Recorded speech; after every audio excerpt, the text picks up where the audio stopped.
अगर यूनिवर्स में लाइफ मौजूद है, अगर यूनिवर्स में एलियन एग्जिस्ट करते हैं, तो आज तक हमारा किसी एलियन से कांटेक्ट क्यों नहीं हो पाया? तो क्या सच में इस यूनिवर्स में हम अकेले हैं, या कोई है जो हमें देख रहा है? Billions of stars, trillions of planet और इन्फिनाइट पॉसिबिलिटी। लेकिन सवाल अब भी एक ही है, क्या यूनिवर्स में एलियन एग्जिस्ट करते हैं? अगर हाँ, तो उन्होंने आज तक हमसे कांटेक्ट क्यों नहीं किया? इसे कहते हैं द फेमस फर्मी पैराडॉक्स। 1950 में एनरिको फर्मी अपने दोस्तों के साथ लंच कर रहे थे, तभी उनके दिमाग में एक सवाल आया, अगर यूनिवर्स में इंटेलिजेंट लाइफ एग्जिस्ट करती है, तो आज तक हमारा किसी के साथ कांटेक्ट क्यों नहीं हो पाया? और ये सवाल आज विज्ञान के सबसे बड़े सवालों में से एक है, जिसे आज हम डिटेल में समझेंगे। हमारा यूनिवर्स काफ़ी बड़ा है। हमारी अपनी मिल्की वे गैलेक्सी में ही 400 बिलियन से ज़्यादा स्टार्स मौजूद हैं, और वैज्ञानिकों के अनुसार हर स्टार के पास एक ना एक हैबिटेबल प्लैनेट होता है, एक ऐसा प्लैनेट जहां जीवन की संभावनाएं पनप सकती हैं। यानी कि मिल्की वे गैलेक्सी में ही लगभग 100 बिलियन से ज़्यादा ऐसे प्लैनेट है जहां पे लाइफ एग्जिस्ट कर सकती है। और हमारे यूनिवर्स में मिल्की वे गैलेक्सी जैसे 2 ट्रिलियन से ज़्यादा गैलेक्सीज मौजूद हैं। लेकिन क्या इतने बड़े यूनिवर्स में सिर्फ अर्थ पे ही लाइफ मौजूद हो? इस बात का कोई सेंस नहीं बनता। अगर यूनिवर्स में लाइफ इतनी कॉमन है, तो आज तक हमारा किसी एलियन सिविलाइजेशन से कॉन्टेक्ट क्यों नहीं हो पाया?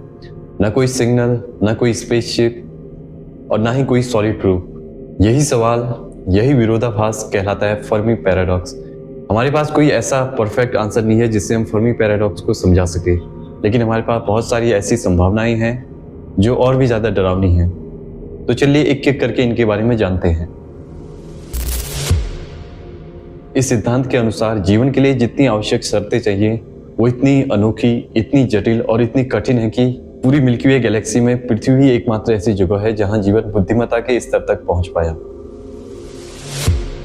इसके बाद जो अगली संभावना है, उसे जू हाइपोथेसिस के नाम से जाना जाता है। शायद यूनिवर्स में एडवांस सिविलाइजेशन मौजूद हो, लेकिन वो जानबूझकर ही हमसे कांटेक्ट ना करना चाह रहे हो।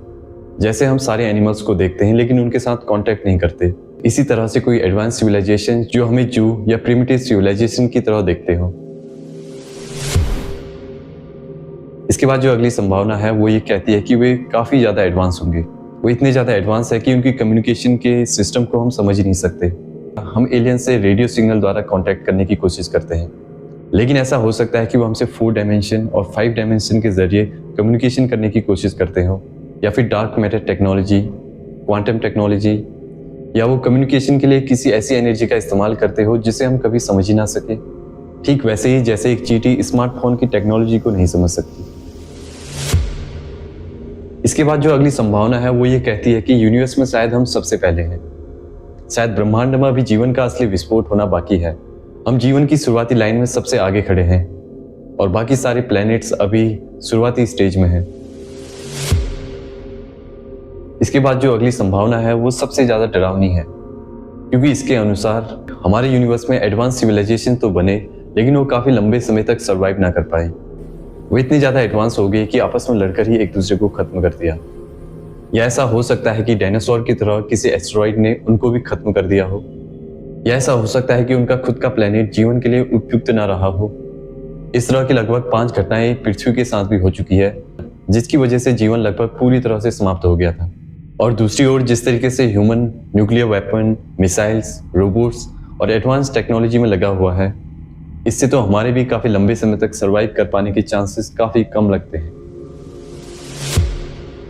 अगली संभावना है सिमुलेशन हाइपोथेसिस।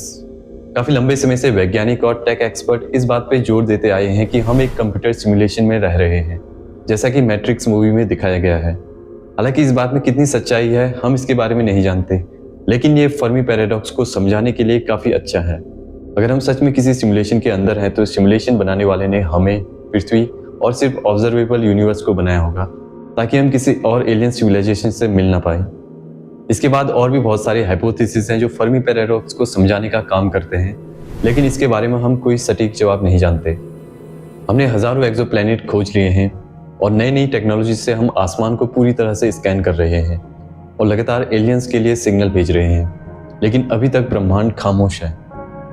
फर्मी पैराडॉक्स सिर्फ एक सवाल नहीं, यह हमारी किस्मत, हमारी जगह और हमारे अस्तित्व का एक आईना है। तो क्या सच में हमें कोई देख रहा है, या इस ब्रह्मांड की हम पहली आवाज़ है? अब इस पैराडॉक्स के बारे में क्या कहना चाहेंगे?